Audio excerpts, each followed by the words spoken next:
한 살이라고 하는 것은 태어나서 죽고 다시 자손을 남기고, 혹은 태어나서 자손을 남기면서 다시 그 자손이 또 자손을 낳고, 대를 이어서 끊이지 않고 이어지는 그런 것들이 우리가 생물의 어떤 유전 현상이라고 한다면은, 이 과정에서 한 살이는 어떤 한 생명체가 다음 생명체까지 이어지도록 하면서 이어가는 한 사이클, 그걸 우리가 한 살이라고 합니다. 이 단원에서는 동물들의 한 살이는 어떤 형태로 이루어지고 있고, 식물들의 한 살이는 어떤 형태로 이루어지고 있고, 모든 동물과 모든 식물들이 다 똑같지는 않잖아요. 그래서 그런 다양한 방법에 대해서 우리가 한번 생각해보는 그런 시간이 바로 생물의 한 살이 단원이라고 할 수가 있겠습니다. 자, 이 단원이 동물의 한 살이잖아요. 그러면 한 살이라고 하는 개념이 뭐냐? 라이프 사이클 개념이에요. 알이나 새끼로 태어나서 자라면서 성체의 모습으로 변하고, 자, 알이나 새끼로 태어났어요. 자랐어요. 어른이 됐어요. 짝짓기를 했어요. 다시 알이나 새끼를 낳아 대를 잇는다. 이걸 우리가 continuity of life, 생명의 연속성이다, 이렇게 얘기를 해요. 죽기까지의 과정, 경우에는 안 죽어도 그걸 한 살이라고 할 수도 있어요. 우리가 주로 배우게 되는 게 요거죠. 알, 애벌레, 번데기, 배추잎나비의 어른벌레. 이게 배추잎나비의 한 살이에요. 물론 관찰은 이걸 하도록 하지만은, 강아지가 태어나서 큰 강아지가 됐다가 다 자란 개, 진돗견이네요. 진돗개. 이런 걸 한 살이라고 합니다.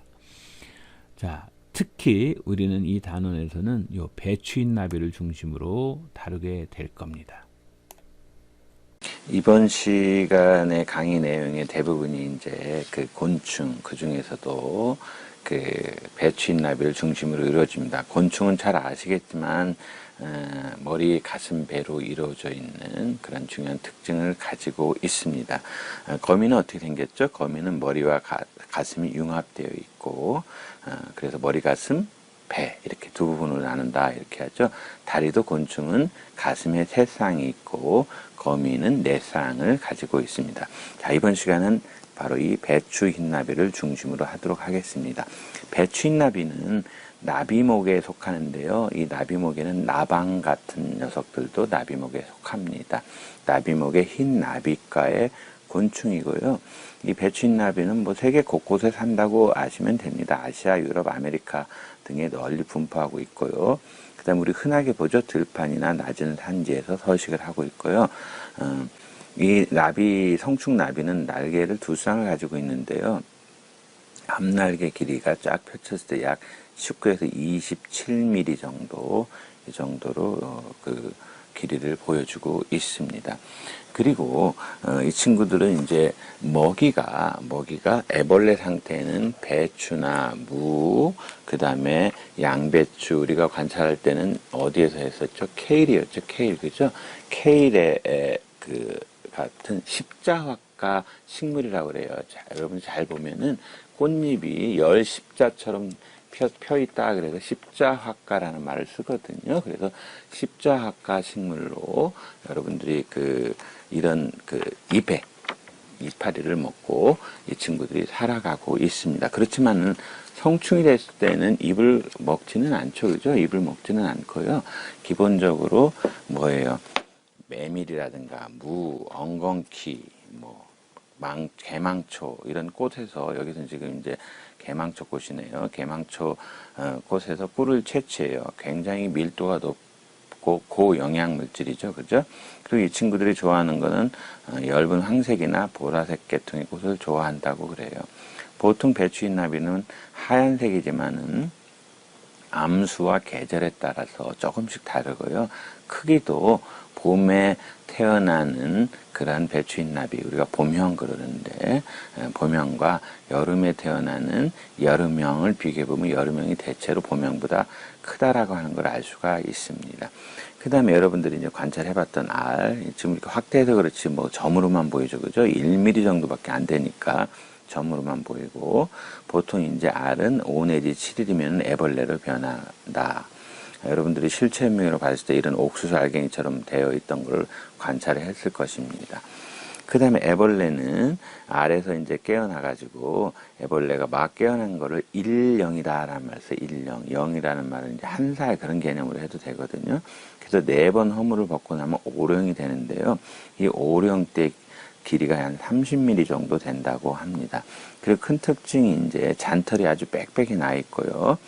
보통 뭐 2주에서 3주 정도 내에 번데기로 변합니다. 자, 번데기 상태로 또 중간 단계를 거치죠. 그래서 번데기는 뭐 주변에 조금 회색이면 회색으로, 갈색이면 갈색으로 이렇게 그 주변의 환경에 따라서 색이 변하는 큰 특징이 있는데요. 애벌레는 잔털이 많다고 그랬잖아요. 잔털이 빽빽하다고 그랬는데 이 번데기는 털이 없고 가운데가 좀 볼록해. 결국 또 애벌레의 차이는 애벌레는 자라잖아요. 허물을 벗으면서 자라는데 이 친구들은 자라지 않고 그 다음에 먹이도 안 먹습니다. 25mm 정도의 크기를 가지고 있습니다. 자, 이렇게 성충인 배추인나비가 그 배추나 무, 양배추, 케일 잎의 뒷면에다가 알을 낳으면 그 알에서부터 애벌레로, 그 다음에 애벌레에서 번데기, 다시 번데기에서 성충으로 이렇게 몸이 변하는 과정을 우리가 지켜볼 수 있습니다. 그냥 살면 되지 왜 배추인나비는 소위 변태, 탈바꿈을 하느냐. 우선 우리가 배추인나비의 일생을 한번 알아봐야 되는데 우리가 처음 이제 봄이 와가지고 보는 배추인나비와 같은 이 나비들은 이 상태를 얘기하겠죠. 그죠? 이렇게 돼가지고 여기서 다시 알을 낳고 애벌레, 번데기가 돼서 1세대가 되고 또 한 6월 이제 여름에 들어가게 되면 또 여기서 번데기에서 나온 나비가 또 알을 낳고 애벌레가 되고 번데기가 되고 그죠? 이거를 우리가 2세대다 이렇게 알면 되겠죠. 그죠? 그 다음에 다시 이 번데기에서 어떻게 됩니까? 다시 이 번데기들에서 이제 또 다른 나비가 나오겠죠. 그죠? 자, 그래서 이 2세대 나비가 알을 낳고 그 다음에 알에서 번데기가 돼 다시 3세대 나비가 된데 어느덧 계절이 바뀌고 있어요. 어떻게 바뀌고 있어요? 예? 그렇죠. 가을에서 겨울로 가죠. 그래서 번데기 상태로 겨울을 납니다. 그래서 이 번데기 상태로 겨울을 나서 우리가 다시 또 봄이 되면은 이 번데기에서 나온 나비를 볼 수가 있게 되는 겁니다. 자, 그러면 왜 이렇게 이 친구들은 그냥 살면 되지 탈바꿈을 했을까? 이거에 대한 뭐 가장 확실한 답은 뭐 어떻게 보면 없죠. 그런데 많은 학자들이, 곤충학자들이 생각할 때는 아마도 이럴 것이다. 즉 배추인나비가 가만히 보면 모양이 바뀌고 있어요. 그죠? 그 다음에 사는 장소도 바뀌어요. 그죠? 그 다음에 먹이도 달라요. 특히 번데기처럼 먹지도 않고 성충의 먹이하고 애벌레의 먹이가 다르잖아요. 자, 이렇게 달리함으로써 얻는 어떤 이점이 있을 것이다. 이렇게 초점을 맞춰본 거예요. 자, 그러면은 같은 개체 간의 경쟁도 굉장히 그 삶의 패턴에 중요하고 또 다른 종류의 곤충들, 다른 종류의 생명체들과의 경쟁도 심하겠죠.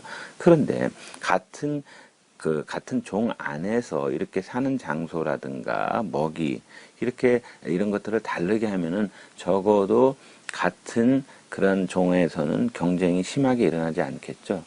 결국은 생존하는데 훨씬 유리하죠. 그래서 많은 생물학자들은 지구상의 절대적인 지배자가 이제 절지동물, 곤충에 속해 있는 절지동물인데 이렇게 훌륭하게 적응한 거는 진화의 역사에서 굉장히 놀랄만한 일이다. 이렇게 이야기를 하고 있습니다. 그 다음에 우리가 배추인나비의 체온이 항상 일정할까? 대체로 우리가 배추인나비는 언제 많이 봐요? 햇빛이 탁 비치고 나서 날이 따뜻해지면 날아다니는 걸 많이 볼 수가 있어요.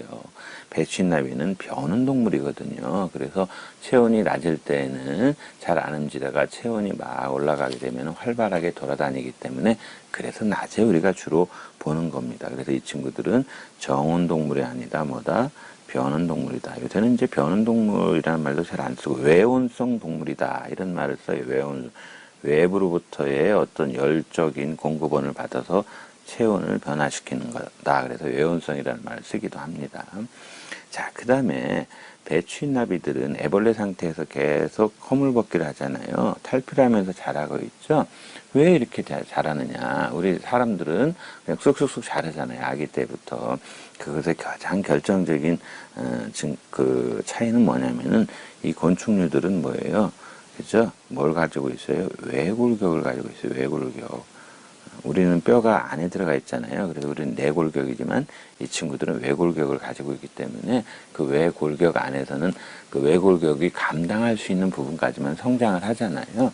그래서 그거보다 또 몸체가 커지려면은 그 껍질을 벗고 다시 자라고 또 외골격을 그러면서 만들고 그러면서 배추인나비는 몇 번 그 허물벗기를 한다고 그랬죠. 애벌레 상태에서 4번 한다고 그랬어요. 그죠? 첫 번째 막 태어난 녀석을 1령, 두 번째 2령, 3령, 4령, 네 번째 허물벗기를 하면 5령 이렇게 우리가 이야기를 하고 있습니다. 그 다음에 우리가 중요하게 배우는 것 중에 하나가 곤충의 탈바꿈인데요. 곤충의 탈바꿈은 크게 나누면 3가지가 있어요. 여기 써놓지는 않았는데 전혀 바꾸지 않는 태어날 때부터 똑같은 경우가 있어요. 그걸 무변태라고 하고요. 무탈바꿈이라고 하거든요. 그런데 그런 경우는 여러분들이 뭐 좀 알기가 어려워서 그냥 넘어가도록 하고요. 우리 교과서에서 크게 나누는 거는 이제 곤충에서 완전한 탈바꿈, 그 다음에 불완전한 탈바꿈 이렇게 2가지로 크게 나누는데 그 차이는 뭐냐면은 다 똑같은데 번데기 단계가 있느냐, 번데기 단계가 있느냐. 여기는 불완전 탈바꿈은 번데기 단계가 없어요. 그죠? 이런 차이가 있다라는 거. 그럼 왜 이런 것을 거치는 게 좋은지 조금 이따 얘기하도록 하겠습니다. 대표적인 게 잠자리예요. 잠자리는 물에다 알을 낳아요. 그래도 어른하고 전혀 다르게 생겼죠? 그죠? 여기서 어른이 돼요. 얘는 물속에서 사니까 아가미 호흡을 하고, 이 잠자리 성체는 물에서 안 살죠? 그러니까 기관 호흡이라고 하죠. 배에 숨구멍이 있어요. 그렇게 살아가고 있습니다. 그 다음에 우리가 새끼를 낳는 방식을 크게 알을 낳는 난생, 그 다음에 태생, 우리 같은 걸 태생이라고 그러죠. 그 다음에 난태생 이렇게 나눌 수가 있어요. 알을 낳는 거는 뭐 너무나 잘 알죠. 여러분들 뭐 그 어류부터 양서류, 파충류 알을 낳고 있죠. 태생은 어미의 몸속에 있는 태반이라는 주머니에 쌓여 있고 탯줄을 통하여 모체로부터 영양분을 공급받는 걸 말하고, 이렇게 자꾸 틀렸죠. 포유류, 우리와 같은 포유류가 그렇다. 난태생은 난생과 태생이란 뜻이잖아요. 알이 어미의 몸속에서 부화해서 나올 때는 새끼의 형태로 나오는 것을 말해요. 살무사라는 뱀, 무자치, 뱀이라고 생각하면 돼요. 가오리, 아싸가오리, 어류죠.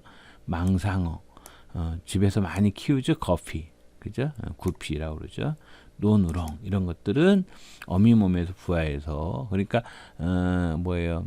그 알을 낳아서 돌보지 않는 것이 아니라 몸에 지니고 있다가 완전한 개체가 되면 나온다, 이런 뜻으로 이해하면 되겠습니다.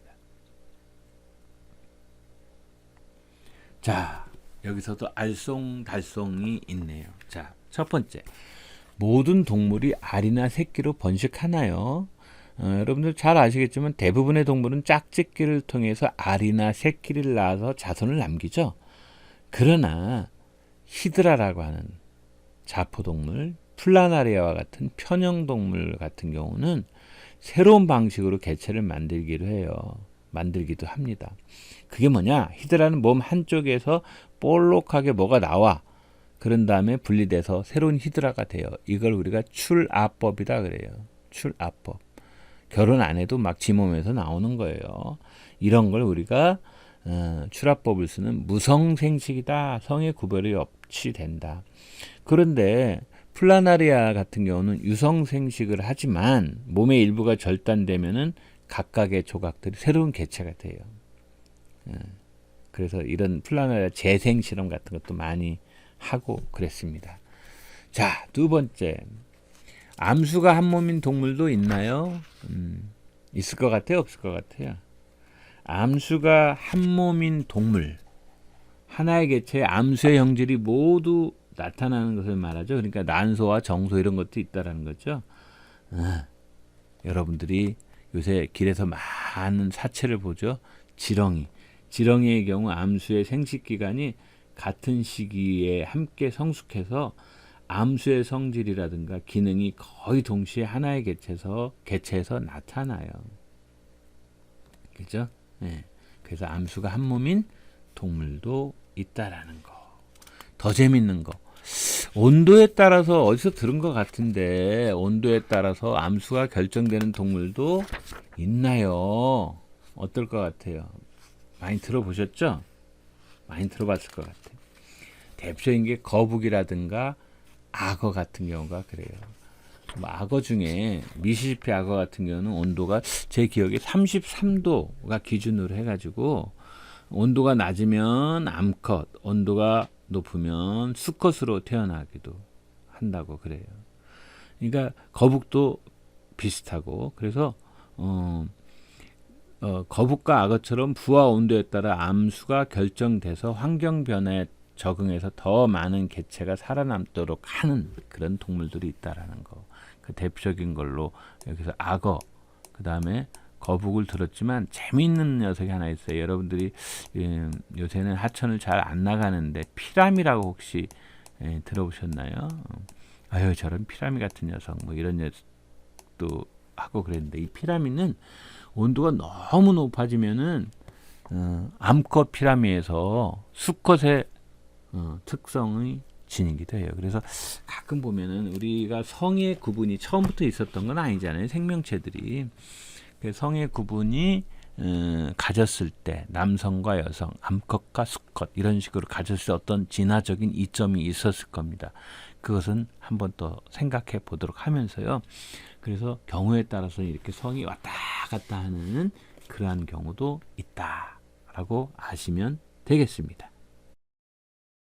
씨, 한자어로는 종자, 영어로는 seed, 우리 seed money 이런 얘기 많이 하죠. S-E-E-D, seed.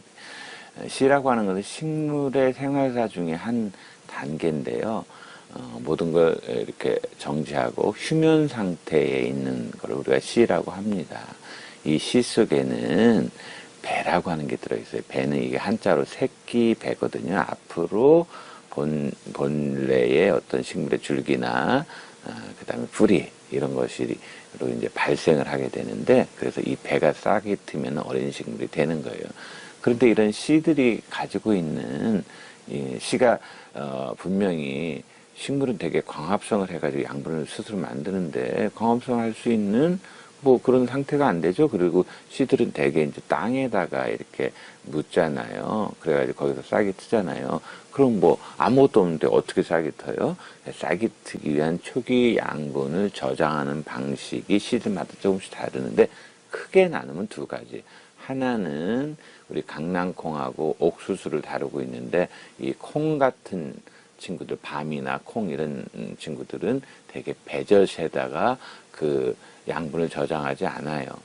어디에다 하느냐?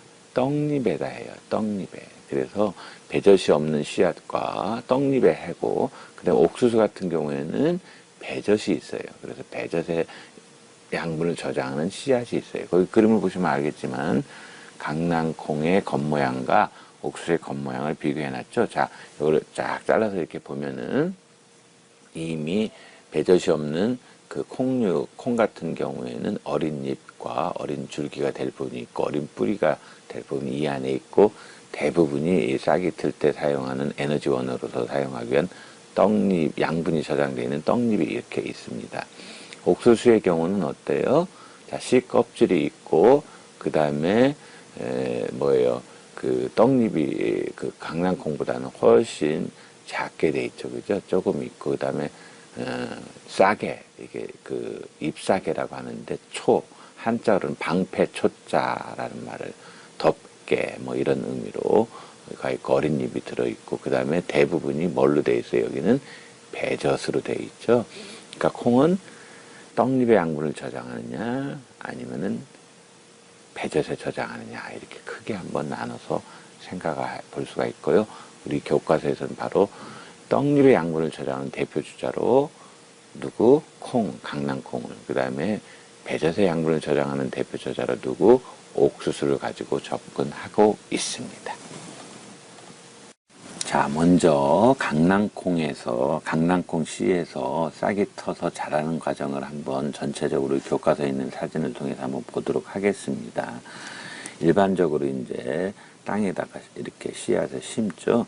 대체로 보면 씨를 심을 때에는 이 씨 크기의 약 두세 배 정도 깊이로 심어요. 씨가 싹트기 위해서 필요한 조건들은 대개가 뭐냐면은 적당한 정도의 물이 있어야 될 것이고, 그 다음에 또 적당한 정도의 온도가 있어야 될 것이고, 그 다음에 강낭콩 같은 경우에는 그 양분이 이제 분해하는데, 이때 분해하려면은 호흡작용에서 분해해서 에너지를 내거든요. 그러기 위해서는 산소가 필요하죠. 그래서 공기라든가 이런 것들이 있어야 돼요. 씨가 싹트기 위해서는. 근데 씨를 너무 깊게 심으면은 어때요? 공기가 잘 통하지 않죠. 그렇게 물만 많이 들어가고 그러면 쉽게 썩을 수 있고, 너무 얕게 심으면 흙에 있는 물이 또 증발될 수가 있잖아요. 씨가 말라버리면 안 되겠죠. 그리고 또 뭐 들판에 심을 경우는 동물들이 다 뺏어 먹을 수도 있잖아요. 그죠? 자, 이러한 씨앗들은 기본적으로 처음에 심을 때 딱딱하지만은 물이라든가 이런 걸 통해서 이제 부풀어 오르면서 그 어린 뿌리가 나오고, 이 앞에 화면에서 우리 어린 뿌리, 어린 줄기 이런 것들이 이제 씨 안에 있는 거 확인했잖아요. 그 다음에 떡잎이 나옵니다. 떡잎은 이 본잎이 나올 때까지의 양분 공급이고, 본잎이 나온 다음에 떡잎은 이제 시들어서 떨어지게 됩니다. 이런 식으로 자라게 되죠. 그죠? 그 다음에 강낭콩 요 그림을 보면은, 씨앗을 보면은 되게 요 부분 있죠. 요 부분. 그죠? 요 부분에서 뭐가 발화를 하는 걸로 착각을 해요. 이걸 우리가 그 배꼽이라고 하거든요. 여기 보니까 한자로 이제 주공이라고 하는데, 이 배꼽이라고 하는 데에서 싹이 나온다, 어린 줄기, 어린 뿌리가 나온다, 이렇게 착각하기 쉬운데, 이거는 사실은 꼬투리 안에서 이 씨앗이 이 강낭콩 씨가 붙어있던 자리, 그 흔적이에요. 그러니까 꼬투리에 붙어있던 흔적이 바로 뭐냐면은, 그죠? 꼬투리에 붙어있는 이 흔적이 바로 이 배꼽에 해당하는 이 부분이라는 거 여러분들이 상식적으로 알기를 바랍니다. 자, 그 다음에 옥수수 씨가 또 싹 트서 자라는 과정을 한번 들여다 봅시다. 역시 씨를 심었어요. 점점 부풀어 오르죠. 뿌리가 나오죠. 그 다음에 여기 떡잎 사계, 이걸로 이제 우리가 한자어로는 여러분들이 어디서 들을 일이 있을지 모르겠는데 자엽초라고 합니다. 자엽초. 자엽이 떡잎이거든요. 떡잎을 싸고 있는 초. 그래서 떡잎 사계. 떡잎 사계가 이제 나오는데, 그리고 이제 이 떡잎 사계 사이로 누가 나오냐면 바로 이 본잎이 나오고 있어요. 본잎이. 그러면 점점 이제 자라겠죠. 그럼 옥수수의 떡잎은 어디로 갔습니까? 분명히 물론 옥수수가 배젖의 양분을 대부분 저장하고 배젖이 발달되어 있지만 떡잎도 있었잖아요. 이 옥수수와 같은 그러한 식물들은 싹이 틀 때 떡잎이 씨 속에서 양분으로 사용되고 씨 밖으로 나오지 않아요. 여러분들이 흔히 이제 쌍떡잎 식물이다. 아까 그 강낭콩에서는 떡잎이 2개가 나왔잖아요. 근데 옥수수는 외떡잎 식물이거든요. 외떡잎 식물인데 지상부로 나오는 떡잎 사계가, 이 떡잎 사계가 지상부로 나오잖아요. 이 자엽초를 보고 떡잎이라고 착각하시는 분이 있는데 떡잎이 아닙니다. 우리 눈으로는 떡잎을 볼 수가 없어요. 씨 밖으로 나오는 건 바로 뭐가 나오는 거다? 떡잎 사계가 나오는 거고, 떡잎 사계가 나오면서 떡잎 사계 안쪽으로 어린 본잎이 이렇게 올라오는 거예요. 그러니까 떡잎이 어디로 갔나? 떡잎은 지상부로 나오지 않는다. 씨 밖으로 나오지 않는다. 씨 밖으로 나오지도 않는다. 이렇게 알고 계시면 되겠습니다. 식물의 한 살이라는 그 타이틀을 가지고 우리가 그 수업을 진행을 할 텐데, 식물의 한 살이는 뭐 씨로부터 다음 세대 새로운 씨를 만드는 일련의 과정을 우리가 한 살이라고 할 수가 있는데요. 물론 이제 뭐 한 해살이 식물처럼 한 살의 과정이 1년 동안 일어나는 식물을 한 해살이라고 하거든요. 예를 들어서 씨를 뿌렸어요. 나왔어요. 그 다음에 겨울에 추위라든가 이런 데서 더 이상 살아남질 않고 죽어요. 어떤 상태로? 그러면 다음 세대를 이어가는 거예요. 휴면 상태로. 뭐라고 하는 걸 통해서? 씨라고 하는 걸 통해서. 그런데 여러 해 살이 식물 같은 경우에는 한 살의 과정이 여러 해 동안 일어날 수도 있거든요. 계속 뭐 올해도 한 살의 과정이 일어나고 다음에도 일어나고 이런 걸 여러 해 살이 식물이라고 하는데, 그럼 추운 겨울은 이들은 어떻게 나겠느냐? 예를 들어서 각시 붓꽃 중에서 아주 귀엽게 생긴 붓꽃이 있거든요. 이들 같은 경우는 이제 뿌리가 이제 지하부에서 따뜻하잖아요, 지상보다. 그래서 여기서 뿌리를 난다거나 아니면 민들레처럼 이렇게 바짝 지면에 붙어서 로제트형이라고 해요. 그거를 로제트 형태를 나는 경우가 있습니다. 그 다음에 여러분들 검정말을 우리가 흔히 이제 관찰을 할 수가 있는데, 물에서 사는 수생식물이죠. 이 검정말 같은 경우가 그 녹조류나 이런 걸로 착각하시는 분이 있는데, 검정말은 자라풀과에 속하는 식물이에요. 속시식물이에요. 결국 속시식물의 생식기간을 꽃이라고 하니까 이 속시식물의 생식기간인 꽃을 이렇게 피는 거예요. 그래서 검정말은 암꽃과 수꽃이 분리가 되어 있는데, 수꽃이 이제 둥둥 떠다니면서 이렇게 수정이 되는 걸 우리가 알 수가 있습니다. 그럼 겨울은 언제 나느냐? 겨울은 누가 찾아왔네요. 겨울은 겨울눈이라고 하는 걸 통해서 나요. 우리 겨울눈 중에서 가장 많이 보는 게 목련 같은 경우죠. 목련 같은 경우도 이렇게 꽃눈을 형성해서 할 수 있는 걸 알 수가 있습니다. 겨울을 지내죠. 자, 이번에는 그 거시식물의 대표주자로서의 소나무의 번식 과정, 소나무의 생활사에 대해서 한번 알아보도록 하겠습니다.